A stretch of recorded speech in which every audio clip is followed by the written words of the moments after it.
Welcome to the Horror Highway. I'm today's host, Aris, and I'm here with... Omar. And, today we're doing a serial killer, so, as Omar wanted to do, it's a serial killer.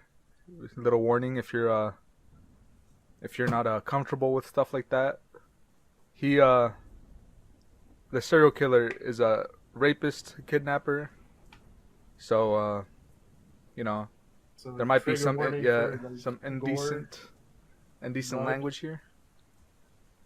So I mean, if you're prone to like not liking that, or like hate me using words such that, that correlate with that, then warning here.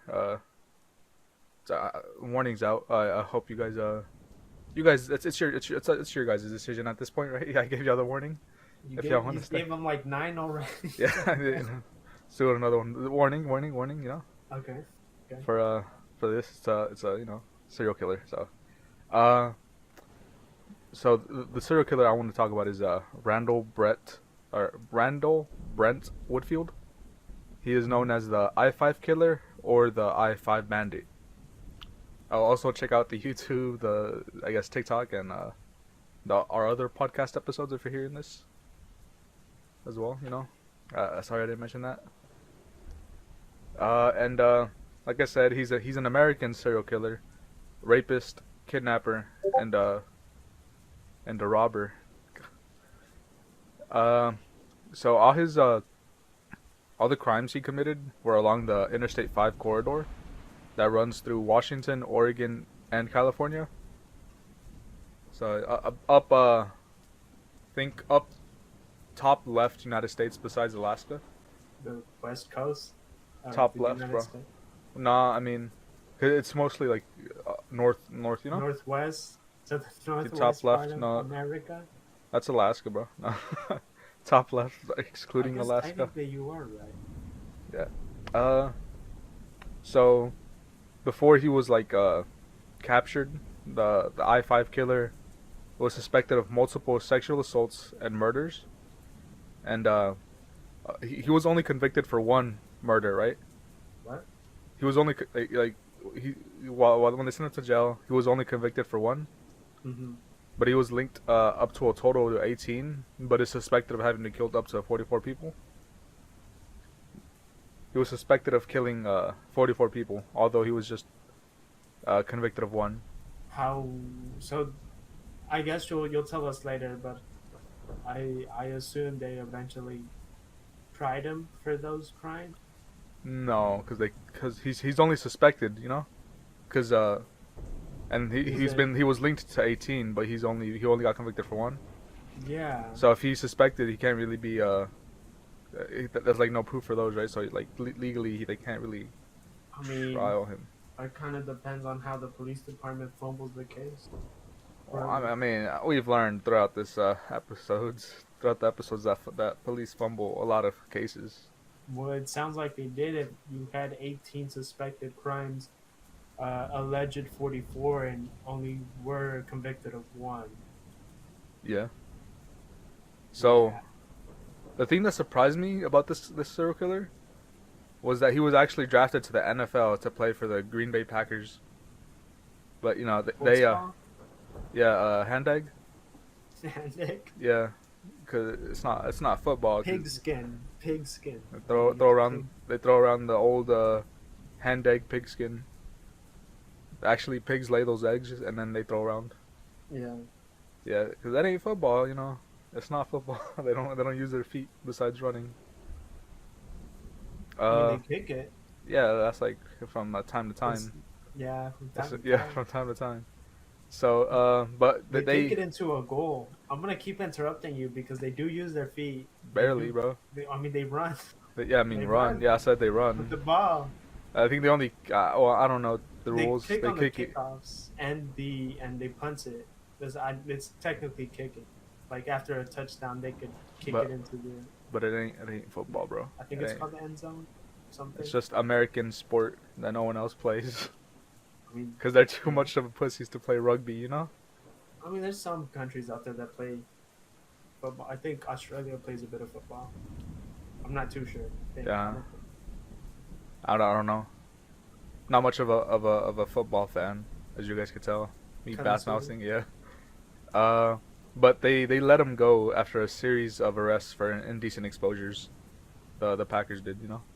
Oh, okay, okay. Yeah, my not the I thought police, you not meant the the police, police not the let him go. not the police.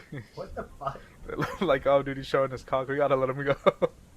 Oh hell Like no. you get out of murder, you Yeah. just pull up to the court naked, and the judge is like, "Fuck, dude, get the fuck out of here! You're fucking Yeah. gross. Don't So show up again." Woodfield was born on December 26th, 1950, in Hmm. Salem, Oregon. So isn't that where the witch trials happened? I have. Was it? It's a place called Salem. I don't know if Yeah. it was Oregon. I don't know. I mean, I don't know. It was someplace in New England. Is Oregon in New England? Probably. I Who don't know the where New fuck England even? is. Who remembers where New Oregon is? Oregon is like right below Washington, above California. Nah, it's not. I remember Oregon because it's like, I think so. I don't know. Because it's pretty.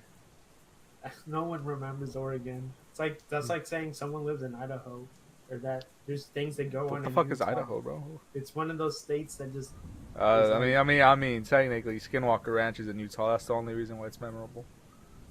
I mean, is it real? Is that a real place? Is the events of Skinwalker real? Well, we had a A little movie episode. real? It I was mean, all let me it was make all sure. it was all what do you how do you call it when Yeah, it's someone's in president? Utah. No, I know it's in A Utah. documentary. It was all it was in like solid proof. It was all like people telling tales, really. I mean, we haven't really seen the whatever the fucking scientists did, you know. So we don't know the solid proof I or just whatever punch they a have. light. I would just punch a flying light. So he was a third child of an upper middle class family. His mother was a homemaker, whatever that means, and his father was an executive at a Pacific Northwest Bell, or at Pacific Northwest Bell, I think that which means is she was just a just a company. mom. She was just a mom. I assume Pacific Northwest Bell is a company, which I don't know.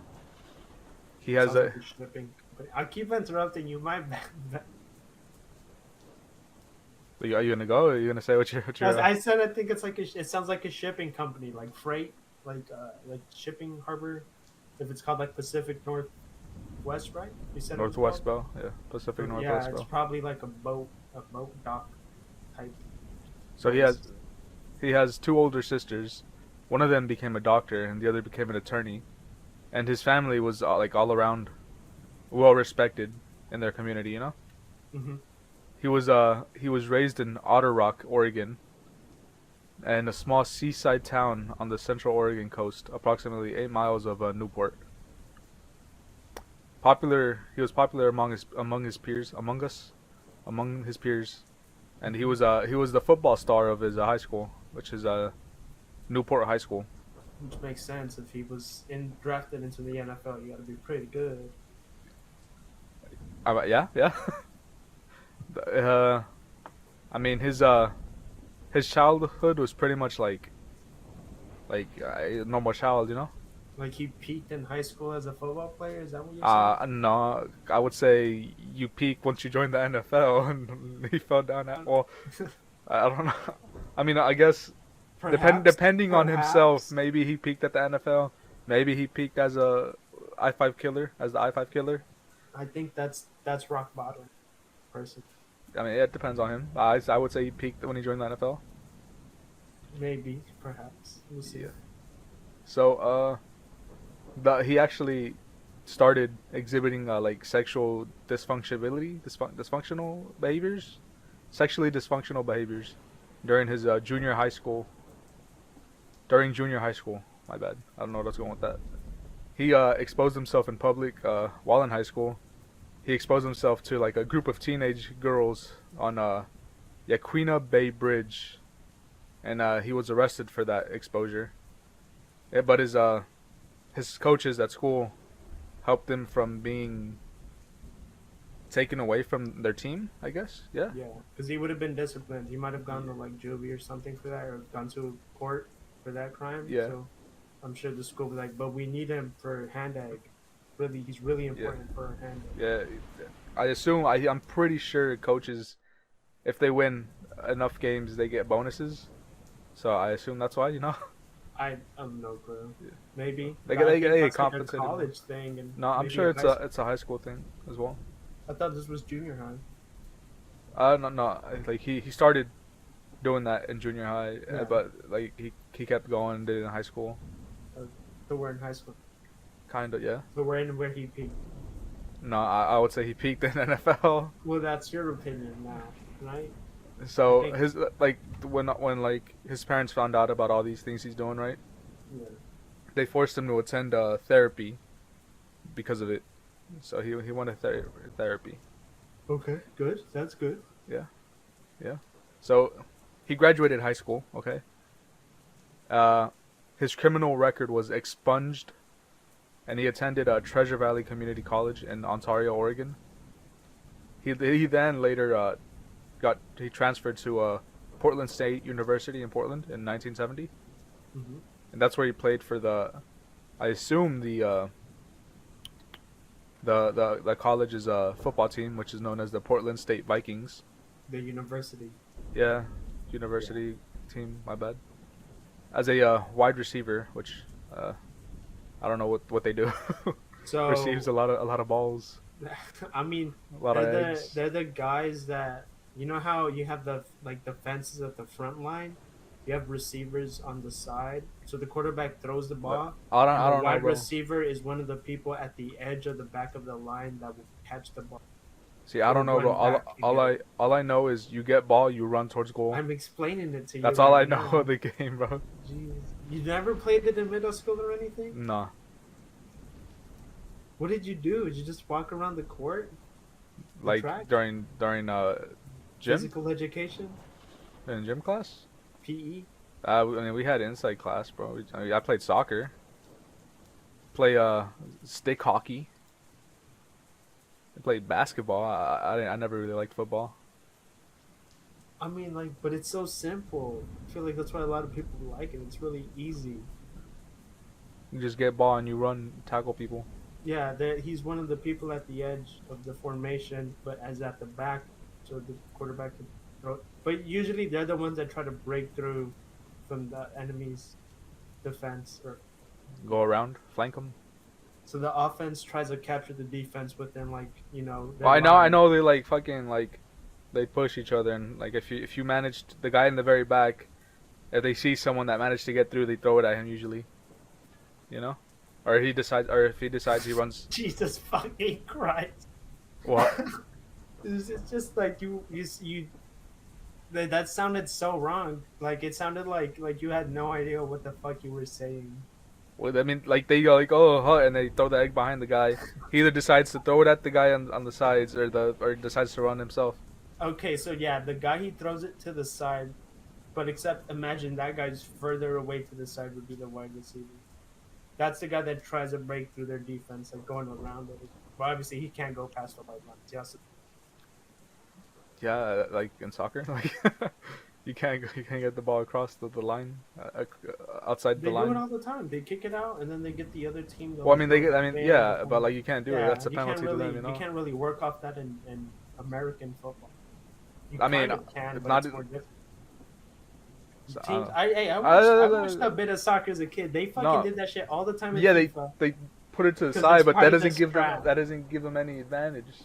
Yeah, but that's the issue in American football. If you we're going on a rant about Yeah. this, but in American football, if you do that, it puts you at a disadvantage as opposed to in soccer. You where literally it's- give the ball to Defense back the the opposing team, bro. no, what? you get it back. No, because So if you're you the have if you're the last one to touch the ball, then the opposite team gets the ball in soccer, bro, and they decide I to throw know. it in. Yeah, I know, but that's why. But then, like, it resets the field, and then everyone covers everyone back again because they all get into starting But position. the opposing team has it, bro. Yeah, I know. And but then the same still thing have there, to same successfully thing there. Kick it back in Isn't it the same to thing their there? team. Isn't it the But same thing there? Like they reset the No. field and they get the fucking whatever how many yards they went You to. have to reach a certain amount of minimum distance to actually move it, or if you don't, then you get back to the position you were at.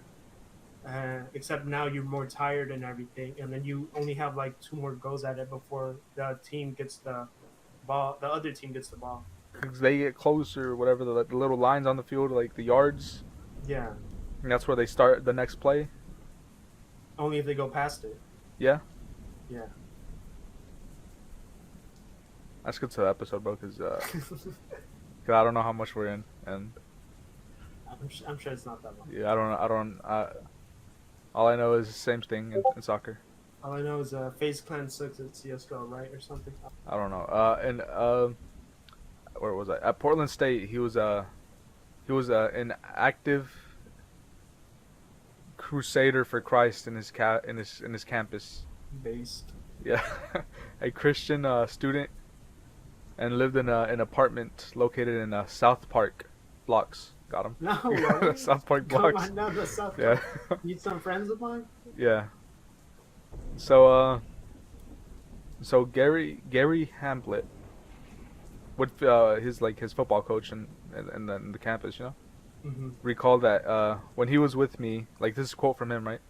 When he was with me, he was the nicest, most gentlemanly kid I ever knew. Gentlemanly, yeah, whatever that word is. Never heard it in my life. Gentlemanly. Okay. Jesus. So you don't know football, you don't know some basic fucking English. I don't know what. Are you American, bro? No, I'm not. Most gentlemanly kid I ever knew. He was quiet, polite, hardworking, and real coachable. That just means the coach touched him. I don't. No, that's how you know he isn't actually gentlemanly, because a real gentleman would say the man was courteous. Does that sound weird? The other teammates would recalled of him.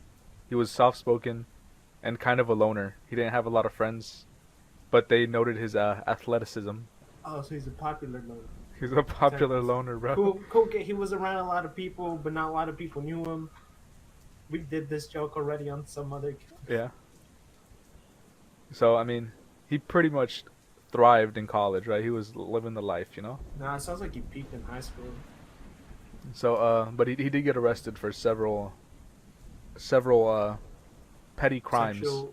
Was it sexually deviant crimes, or was it just like yeah, like kind beating a woman? He so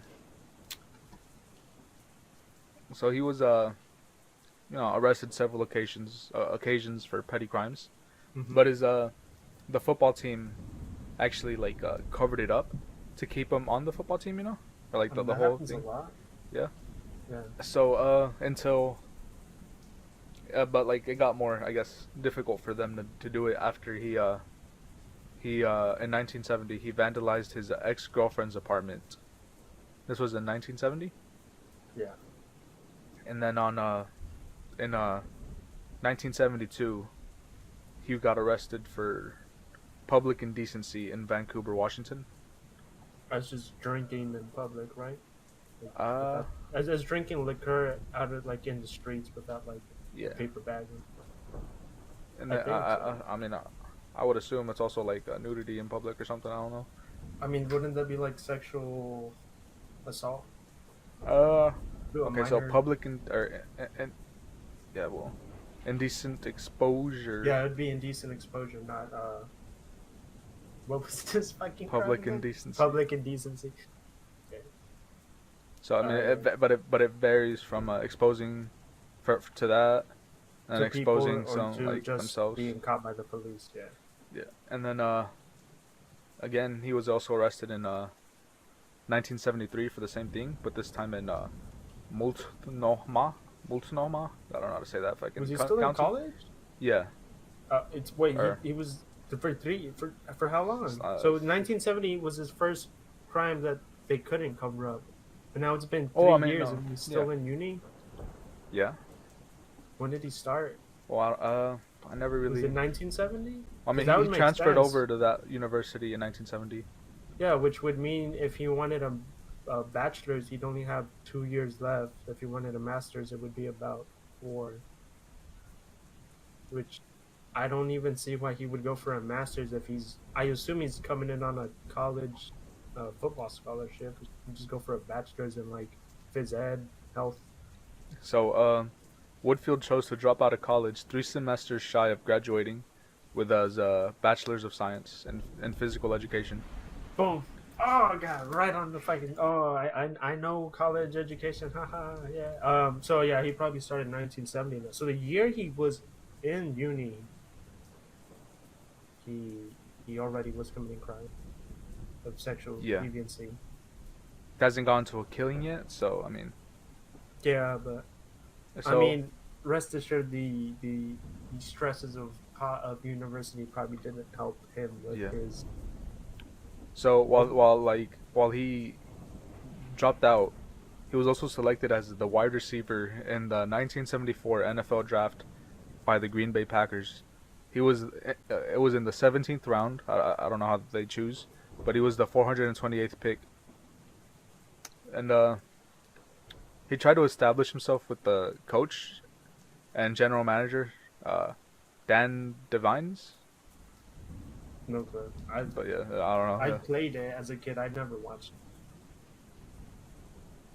Uh, but I mean, after like he just tried to, I guess, establish himself, which the I don't know, like I guess be friendly with the coach, Oh right? yeah, yeah. That's what But I mean he did that, and then he could not shake his problems with like I guess his like public decency problems and shit, right? yeah. And but he also took like a trip across the country, I guess. It said here that but he could not shake his problems with a trip across the country, which I don't know like what it means, you know? I think that means because That's they were probably because obviously if he's part of the team, he's going with the team to yeah. across the country to play or practice as well in the play. Yeah, so And I guess they're saying like the relaxing vacation likeness of the NFL didn't help him relax or uncompress the stresses that he was dealing with. okay, so yeah. He signed a contract in February 1974, but was cut during his training camp, and he failed to make the team's final roster. Oh, okay, so he never even played. Yeah. So I guess he was trying to befriend the coach so he could stay on the team? Sounds like it. Like it was almost a W there because if Yeah. he got in without actually with like dropping college, that's actually kind of that's a pretty big W Yeah. moment. But he fumbled. I, ha, ha, ha, ha, football pun. Yeah. After being cut by the Packers, Woodfield played in the 1974 season with the semi-pro Manitowoc Chiefs. Manitowoc Chiefs. I've never heard of There's them. like major league and minor league football. I think that might be like a minor league type. It says semi-pro, so I don't know. Maybe they don't get paid as much. Well, yeah. So NFL would be pro. Like that's the Yeah. National Football League. So he also worked for the Oshkosh Truck, whatever that is. I Yeah. probably another Native American based team. Yeah. No, it says worked, so it's like a company, I assume. Oh, okay. Yeah. Oh, that's racist. Yeah. Cut that. Nah, it's not staying in, bro. A similar arrest, I guess, happened in Portland, and they made him. They suspended him, right? And 1974, after like a dozen flashing incidents, he A dozen? yeah. That's like a fucking major felony. But he should after the second one he should have been in fucking jail. What the fuck? So Because he already has a history. okay, so because technically he's still in the NFL because he signed a contract. After all of that came to the attention of the Packers, they formally cut him from the NFL Wait, so he never made it to play, but he in the was still final part team. of the team. Yeah, kind of. Ah, I don't know okay. how it works, but it said like they cut I him from the think final team. I don't know either because, like I said, I didn't really He watch felt football. he failed to make the final team, the team's final roster, right? So it's like And then they formally cut him later. a reserve system. So I guess if one of their players gets injured, they can Maybe. pull him in. Yeah, maybe. I guess that's why he was playing in the semi-pro thing, just to keep his. Yeah, that makes sense. Yeah. So Woodfield left for Wisconsin in late 1974, but then returned to Portland, and he was like disgraced by his failure to maintain his football career. Mhm. So in early 1975, several Portland women were accosted by a knife wielding man, forced to perform oral sex and then rob their handbags. So this is the indecent parts now. Yeah, This is like that's his first crime spree. yeah, yeah. Or well, not his first crime Well, I spree, mean, but yeah. the Well, decent but it's I would say a it's crime spree would be the like back to back. the well, I mean, it sounds like he did it back to back. If he uh, indecently exposed himself at least 12 times, that sounds pretty back to back. I don't know. I'm not too sure. How But the it's his violent crimes start here. Yeah, I guess. Law enforcement responded to the string of crimes by having female officers to act as decoys. So I guess that works. On March 3rd, 1975, Woodfield was arrested after being caught with marked money from one of the undercover cops. Upon interrogating him, he confessed his crimes and blaming poor sexual impulse control. He then claimed to use steroids, so I guess like he'd get mad fast, right? If that's Um, like a thing with steroids, right? yeah, that's the Or common thing. yeah. Well, actually, hold on. I missed the word. My bad. He claimed that it was a result of his use of steroids. My bad. That's what you said. No, I didn't say result. Oh, but yeah, like the you get mad on steroids or something. Is what we've been told as kids. You also like lose your penis and like a jaw shrink or something. You Yeah, know, tits. I know that I know. much. And the motherfucker was taking estrogen, bro. In April 1975, he pled guilty to reduced crimes of second-degree robbery. Woodfield was sentenced to 10 years in prison, but was freed on parole in July 1979. So that's like 4 years. Yeah, he only served 4 years. Okay. So this is like his first murders now. All right. On October 9th, 1980. So it's like a little over a year after he was released from jail or Mm-hmm. prison. Uh, Cherry Lynn Ayers, an X-ray technician and former classmate of Woodfield, was R-worded and murdered in her apartment in the 9,000 block of Southwest 9th Place in downtown Portland.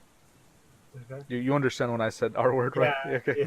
I did. That's how I want to say I it, even mean, though I said it earlier. maybe like sexual assault, sexually assaulted, or uh, forced upon might be Yeah, I a don't better know. way to say those words.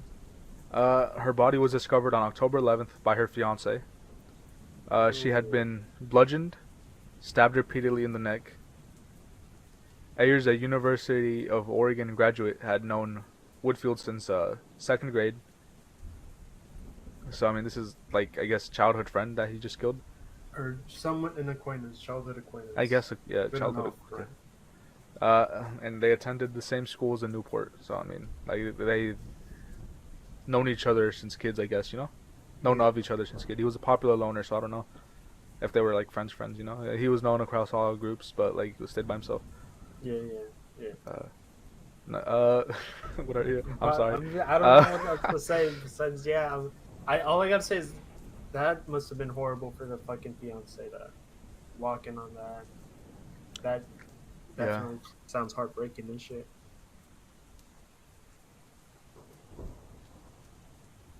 So during Woodfield's prior 4-year imprisonment, he and Ayers were like talked with letters, like I guess sent each other letters, Mm-hmm. and they suspected Woodfield's involvement, and the family of Cherry Lynn Ayers provided his name to the law enforcement. He was questioned and sit down, but like refused to sit down for a polygraph test. That's like the lie test, right? Yeah, it's not admissible in court, so if a So it doesn't really police matter, officer right? ever, yeah, police officer does that to you. I mean, I would recommend just doing it to try to get out of the fucking interrogation. Or, I mean, you could choose not to. They could only hold you for 48 hours if you're suspected of a crime. So homicide detectives found his answers generally evasive and deceptive. I think you might want to repeat that. It sounded like you said homicide. The homicide? Homicide detectives? Yeah, homicide detective. Homicide detectives? Jesus. Homicide detectives? I I don't don't know, know bro. if that I was think you're just on just. my end. I don't know. Maybe. I don't know. I'm sorry. Maybe a I Freudian don't know. slip came out of your mouth. Uh, Homicide detectives found his answers generally evasive and deceptive, Yeah. but his blood type didn't match the semen found inside the victim's body, so they couldn't file any charges on him. Huh, I didn't know that about. Uh, Come, I was looking for a better word for it. the semen, semen. Extract. I don't fucking know. Release. Yeah, but yeah. I didn't know you could get the blood type. I guess that makes sense. 1 month later, on the morning of November 27th, or Thanksgiving Day, you know, Woodfield arrived at the North Portland home of Darcy Renee Fix. She was 22, and he was planning to assault her. Woodfield had known Fix during college and as an ex-girlfriend of one of his close friends, Douglas Keith Altig. He was 24. Oh, no, I missaid that. What the fuck? I didn't put any fucking periods there, so it looked like it kept going. So Douglas Keith Altig, my bad. Well, he wasn't actually his close friend, but he was in Fix's home when Woodfield arrived. That is my bad. And so both Fix and Fix and Altig, the girl and the guy that was in the house with her, were bound and shot execution style in the house. And Fix's .32 caliber revolver was missing from the scene. Mm-hmm. Due to his acquaintance with Fix, Woodfield was questioned about the murders, but law enforcement found no concrete evidence pointing to his involvement. So is Woodfield out on parole right now? Because you said he got out in 4 years for his. Yeah, he was freed on parole. My bad. Freed on parole. I don't think I said that. I don't know if he was out or just on parole. Because if he's on parole, a police officer should be watching him and knowing about his whereabouts, and he should be checking in. Well, I mean, this is like the 1980s. I don't know if they had like the things, the home arrest things, the fucking thingies, I mean, that doesn't matter. You're on parole. It's not home arrest. You just, you have to get drug tested. You have to check in. You have to find a job. You have to do all this stuff. So it sounds like another failure of the. Sorry for interrupting. Yeah. It sounds like another failure of the police department. So after he murdered Fix and Altig, he began a series of robberies throughout the Northwest. And on December 9th, 1980, Woodfield wore a fake beard and held up a Vancouver, Washington gas station at gunpoint. And in Eugene, Oregon, 4 nights later, on December 13th, he raided an ice cream parlor. On December 14th, What do you why did he? What? I don't know. He just raided an ice cream parlor, bro. The strawberry? But okay, my bad. Vanilla? He December, Northwest. It's probably snowy, cold as fuck up there. Dude, fucking raids an ice cream parlor. A fucking ice cream parlor, bro. Hot chocolate fudge. Hot chocolate fudge. And then I don't know. It Who the balances out. motherfucker? You're just drinking sugary milk at that point. What do you think ice cream is? Exactly. It's heavy sugary cream. It's milk, bro. It's cream. No, I don't want It's cream, ice cream. bro. No, it's ice milk. Not ice It's cheese, milk. bro. It's cheese. On December 14th.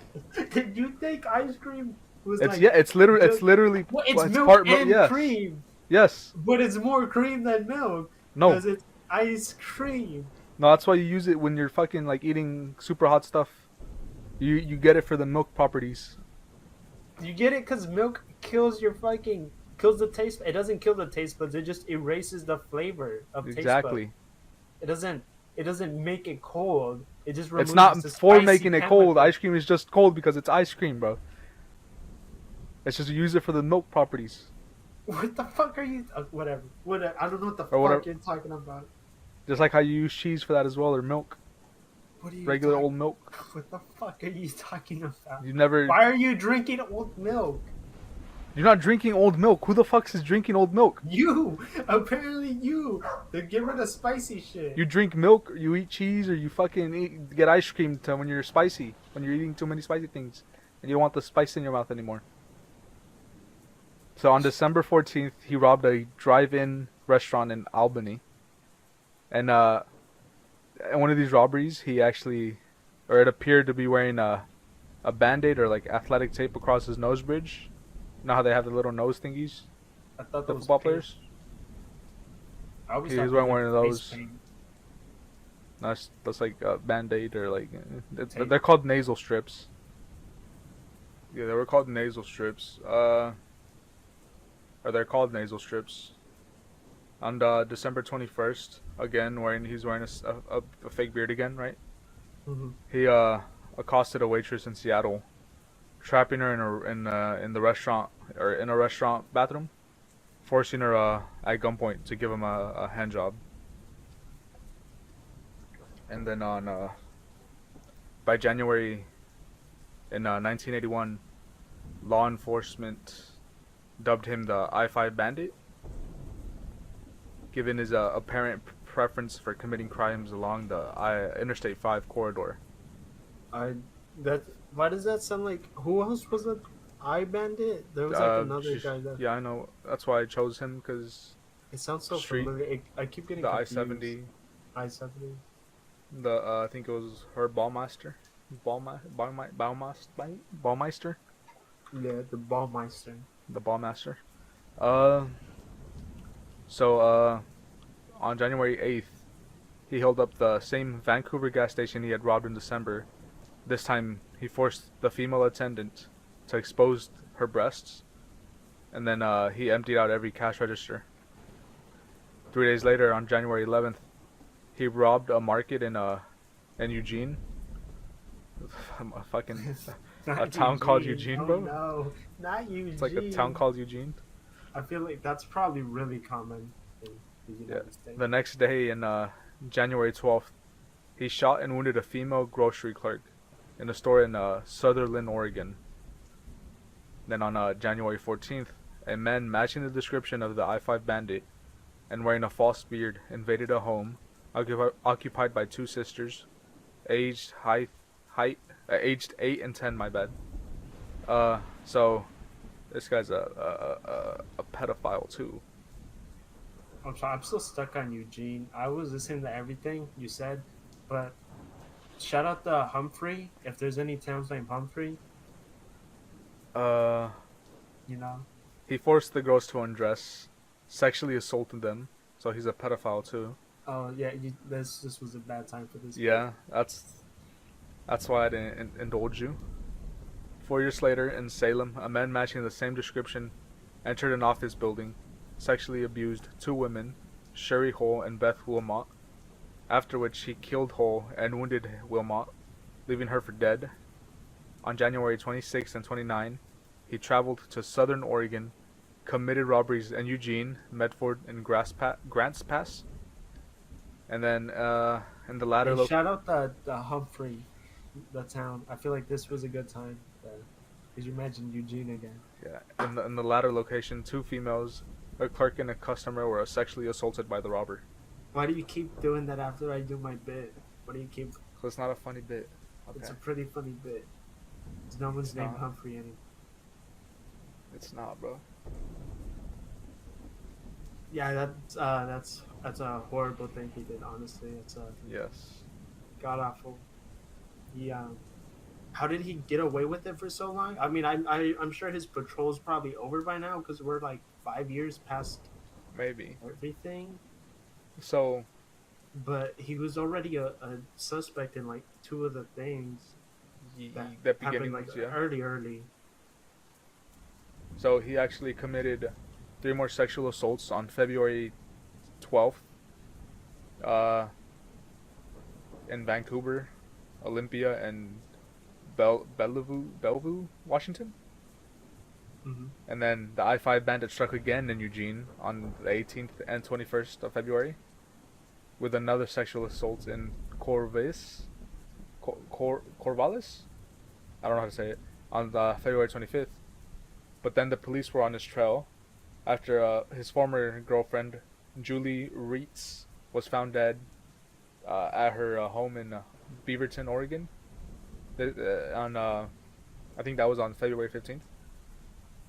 That's Jesus. So now they know Now they he's a think. criminal. Oh, well, I don't Are you know. still a suspect? I assume he's a suspect now, but I don't think they know who the I-5 Bandit is yet. Well, You know? I know they know he's not an I-5 bandit, but now they know to keep an eye out on Yeah. this man. Well, I mean, they're on the trail because I mean, like, sure, Well, it it's like sounds three. like Sure, it's like they're three states. not. Right? Sure, it's like three states, but he's only on the I-5. You know. Yeah. So like just I don't know how hard it would be. To just keep police on like Is there I-5. any town named Humphrey in that? Near I the don't think I-5? so, bro. I don't think so. I don't know why you're so fixated on Humphrey. Is it So, Woodfield had organized a Valentine's Day party at the Marriott Hotel in downtown Portland. No one showed up. No one showed up, Popular bro. loner? Yeah, popular loner. Popular loner? Uh, Why would he? So I assume by this time everyone knows his wife is dead because the no. cops probably announced it. And he decides to still go to the party he planned that presumably Yeah, he planned remember, before her death, but like remember, Valentine's Day is on the 14th, right? yeah. And his girlfriend was found dead on the 15th. So at 2 a.m., Woodfield turned up at her house, which was like a few miles away from the hotel, I think. Hmm. They had a glass of wine, and they were about to have a cup of coffee when he then R-worded her and then shot her.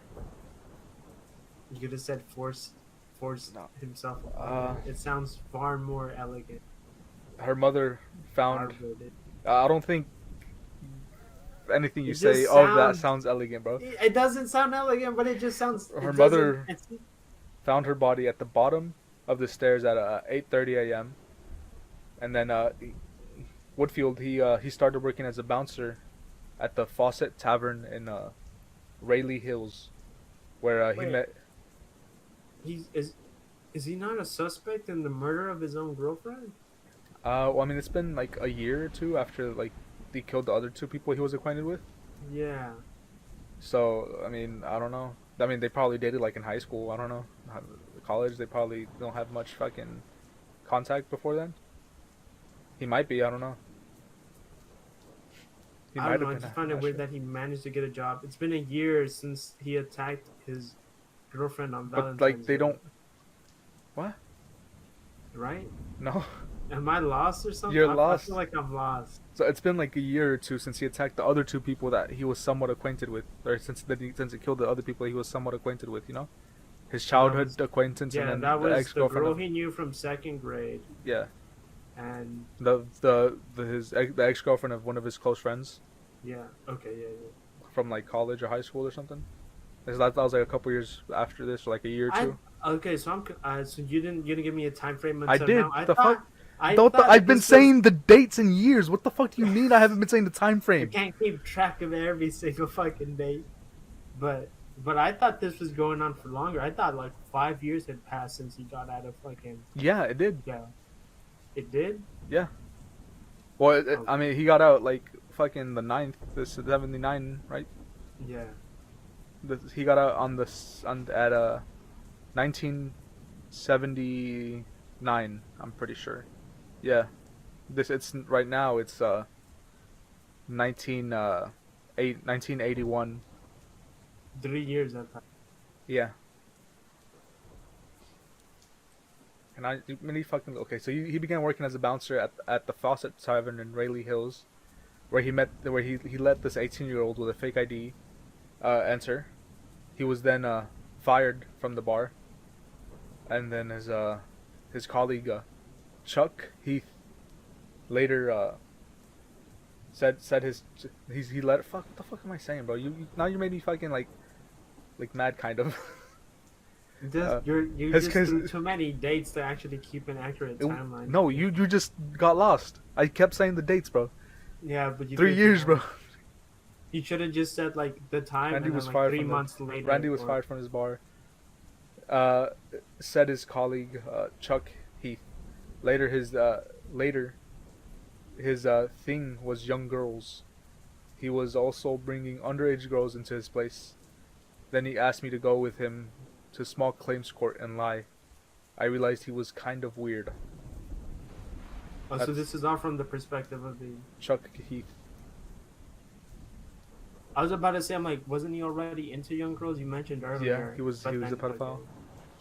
But But obviously the friend didn't know that because this was Yeah. before he got. Okay, yeah. See, I'm making my own timeline because your timeline's I really. literally said the dates. What the fuck are you talking about, bro? You calm down. You're the one telling the story. I'm the one receiving it, so I gotta and interpret it my own way. Detective Dave Komanek. I think that's how I say his name. You're not calm. Komanek. Uh, of the sheriff's office in Marion County, Oregon, was working of the murder of Sherry Hole. Which victim was that? It was I believe back in like February something. Was it the February. second grade or the ex, the friend of No, the ex? no, that was like fucking. I don't think it's one of those. I don't think it's Is it them. further back?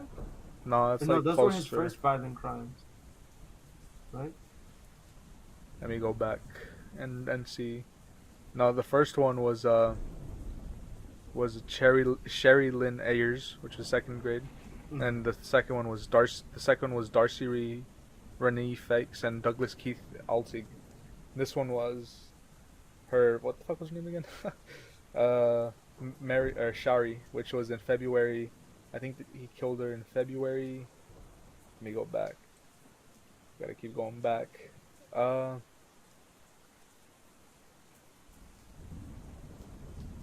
I remember her saying the name earlier.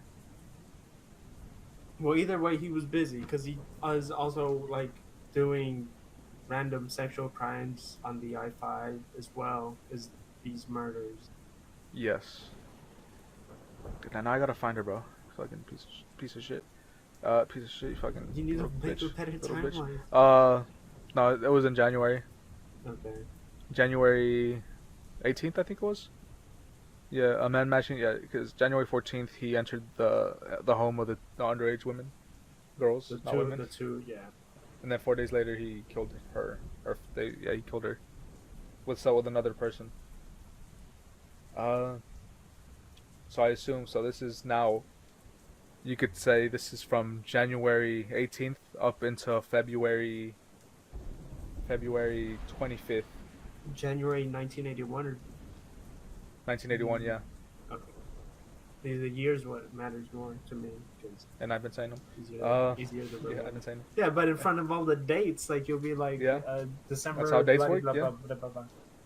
So he quickly put a case together against Woodfield, having already served a prison sentence for preying on women. So I mean, I like, wouldn't say quickly if it's been like. he's looking into the case, Was the he murder just that happened in assigned? January. Like, did he just find the case at that moment that you spoke of? I don't know. It never really says. From what I Okay. searched, it just says that he because Sherry died January 18th, right? So we could say that on in between January 18th and February 25th of 1981, that they are because on January 25th or February 25th, Is when the the detective police goes were and on gets his him. trail. Like the police were on his trail, Yeah. and she died, or Sherry died on January 18th. So we could say in between those dates, that's when The like they, detective zeroed down on him being his princess. yeah. So you know, Woodfield was acquainted with some of the victims, and he matched the physical descriptions of the that was like provided by the witnesses. Yeah. Then Did they know the beard was fake in those crimes? I don't know if it mentions no, it. I don't know. Well, we know he wore a fake beard, but I don't think Yeah, they yeah. knew it was a fake beard. Maybe it was like one of those silly beards that like, obviously looked fake. Maybe it wasn't. I mean, that's the only way they could know if it matched the profile of the victim because he doesn't have a beard. So I mean, his you know, physical features, like how he's built and stuff. I thought that also meant like his how he looked. Yeah, that's just like I it feel just like falls a under that beard is umbrella. a beard and a mustache is a pretty big distinguishing physical feature. I don't know. I don't Yeah. know. I don't know. I mean, you could easily shave the beard, and then they like, oh, I mean, his like everything else still fits. If it Yeah. was like the actual beard. But he didn't do that. He just It was wore a fake beard. one. Yeah, it was a fake beard. Yeah. But if he was a real beard, he could just easily shave it. Yeah, but I mean, So okay, I mean, fuck you, bitch. It's already been long enough. not what I'm And I'm not even close to finishing because we kept going on tangents. Damn. So fuck? Where the fuck was I now, bro? They So distinguish in yeah, physical features. Yeah, it matched the physical descriptions provided by the witnesses. Then the Marion County detectives put together a payphone call log that showed Woodfield using phone cards to make calls within a few miles of various murders. One survivor, 21-year-old Lisa Garcia, my bad. Then picked up his photograph out of a lineup. When his apartment was searched, tape of the same brand that used to bind the victims was found in his racquetball bag. What the fuck is racquetball? Like tennis? It's like tennis, but Yeah. it's instead of a ball, it's like that weird. Oh, net, yeah. Yeah. There was a spent .32 bullet that matched those found in the victims. And then on March 9th, 1981. Some would say that bullet was the smoking gun that got him caught. Except the smoking bullet. Randall Woodfield was charged with Hull's murder and Garcia's attempted murder and 2 counts of sodomy. Woodfield, employing a public defender, entered a plea of not guilty. A week later, indictments were rolling in from various jurisdictions in Washington and Oregon, including multiple counts of murder, R-word, sodomy, attempted kidnapping, armed robbery, and possession of firearms by an ex-convict. In the summer of 1981, Woodfield went on trial in the Hull and Garcia cases. Lisa Garcia testified him. The prosecutor, Chris Van Dyke, son of actor Dick Van Dyke, said he was ready with armloads of evidence, overwhelming evidence. That was a quote from him. Wait, is the Van Dyke the? I'm sorry, Yeah, he was the defense attorney or is he the prosecutor. The prosecutor. I said the prosecutor, Chris Van Dyke. Okay. No, I bitch. know you said it, but I missed it. Because You keep questioning me throughout this episode, you piece of shit. You emphasized the Van Dyke thing more than who he was. Yes, because that is who he is. He's the son of the actor Dick Van Dyke. but that's why he got lost. You piece of fucking shit. Don't question me. Throughout this episode, you've been fucking questioning me. Piece of shit. You're just spitting into the ears of the listeners, not actually. I'm spitting at you.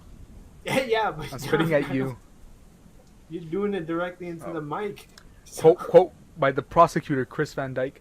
Yeah, He said he was ready with armloads of evidence and overwhelming evidence. He was also characterized and the accused as an arrogant, cold, unemotional individual. Probably the closest, most attached defendant I've ever seen. You heard that? Do you want me to repeat it? If you could repeat just the last 5 words.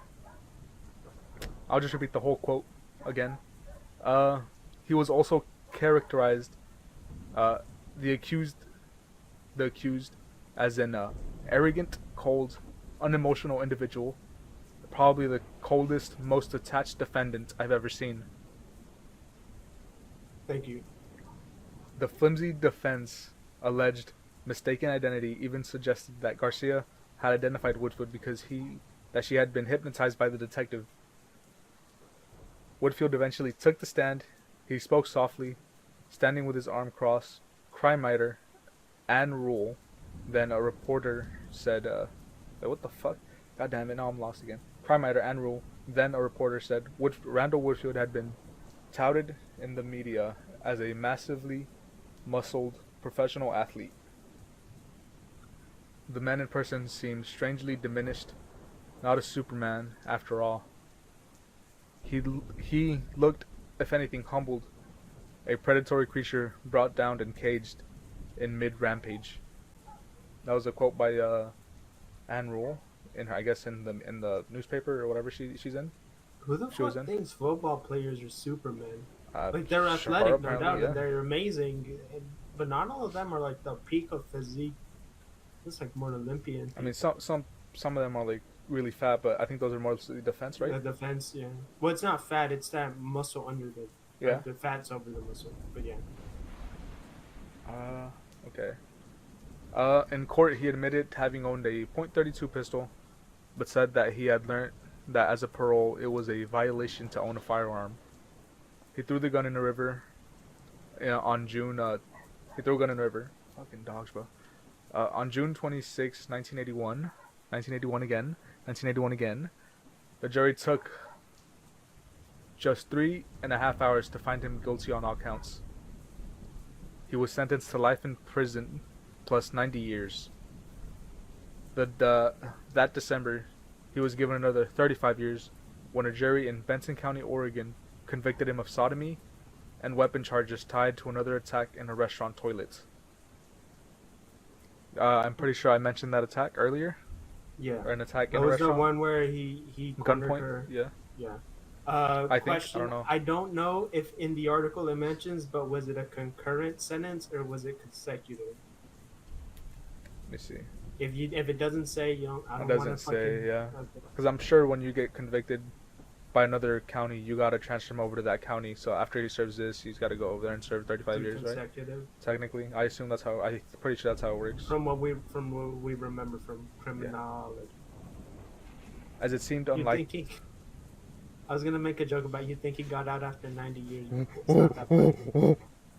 I mean, it still hasn't been 90 years, so either way, it doesn't matter. Because I was in 1981.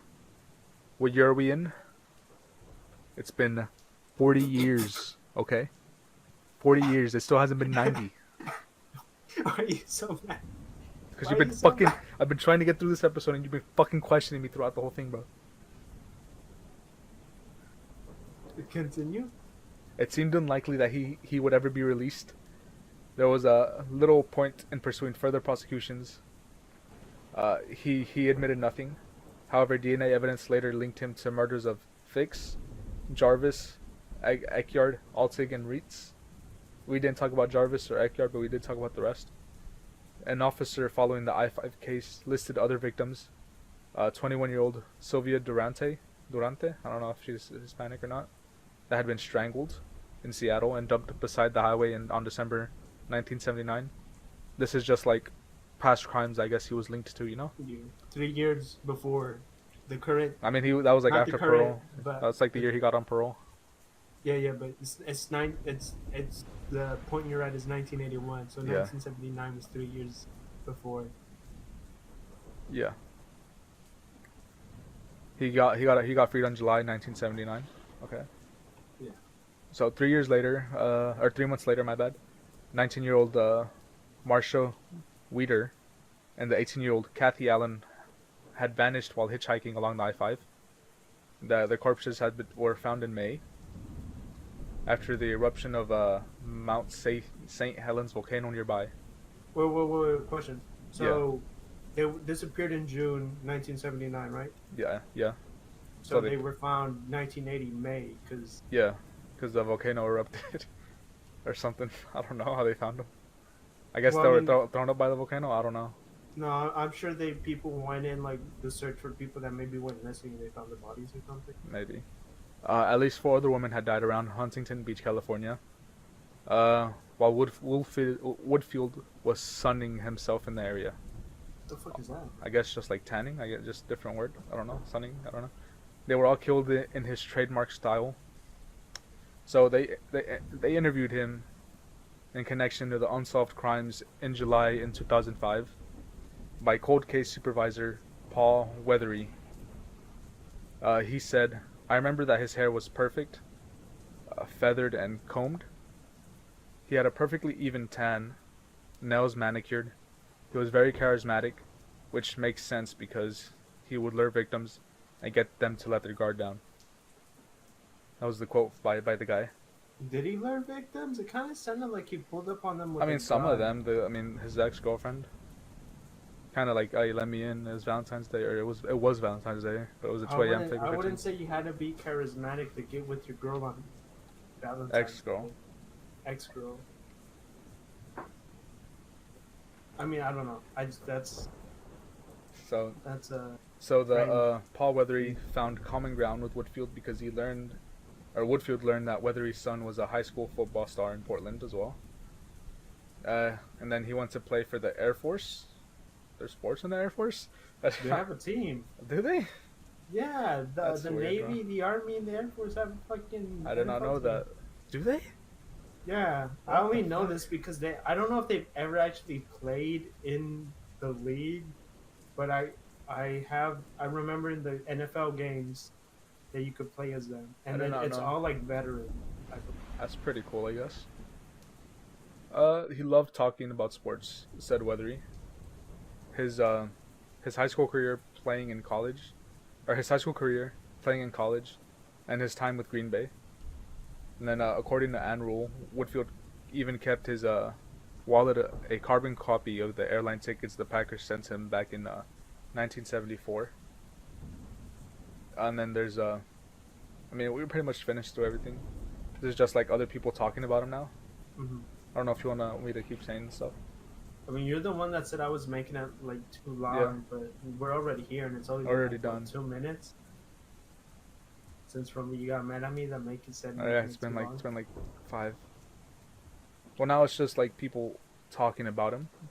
Yeah, their impressions of him, of the Yeah, popular loner known as. yeah, like talking about him after like I guess meeting him and stuff, right? Yeah. Uh, so there's actually one thing I wanted to actually say throughout this episode. The closest that he actually came to admitting that he had like done everything right is when he joined MySpace in 2006. In his profile, he wrote, "I spent the remainder of my days in prison because I have committed a murder along with many other crimes. I once tried out for the Green Bay Packers. The only reason I didn't make it is because the skills I had to offer, they didn't need me at the time." Yeah, And MySpace in prison. so, I mean, they Strange. have phones in prison. Yeah, but That's this is pretty. I mean, yeah, 2006 or five, 2006. 6. He joined in 2006.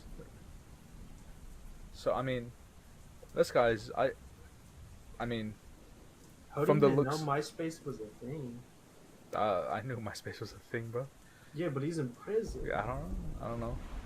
I mean, oh, I mean that's pretty much all I really wanted to. I wanted to end it at that because that's like the closest thing he ever actually did to admitting that he did all the crimes Committed he the did. crime. Yeah. And I mean, besides that, I mean, this guy's pretty fucking deranged.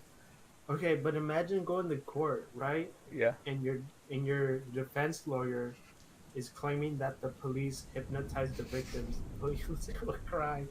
That's that's that's He's instant like, loss right he's like, there, dude. "Hey, bro, I got you. Don't worry." He pulls out a coin on his string and starts doing it in front of the fucking victim. He didn't hypnotize you. He's like trying to undo it or Yeah. something. That's. But I mean, this is like, to me, this is like one of the worst guys I've done. Besides, the guy You've done that, some pretty terrible guys. yeah, besides the guy that like stuck stuff in other people's junks. You remember him, right? Yes, yes, of course. uh, mean, I forget his name, but I mean, I wanted to do him. He was like, this was actually going to be was going to be one of my options for the first true crime episode I wanted to do, because his name involved a road, a street, right, the I-5. yeah, I did the I-70 though. I think was the first one, which is Ballmaster, Ballmaster, I think. Ballmeister. Yeah, Ballmaster. We mentioned this earlier in the episode. You Yeah, actually not remember? I-70 Herb Ballmeister. Ballmeister. Yeah, I know, I remember.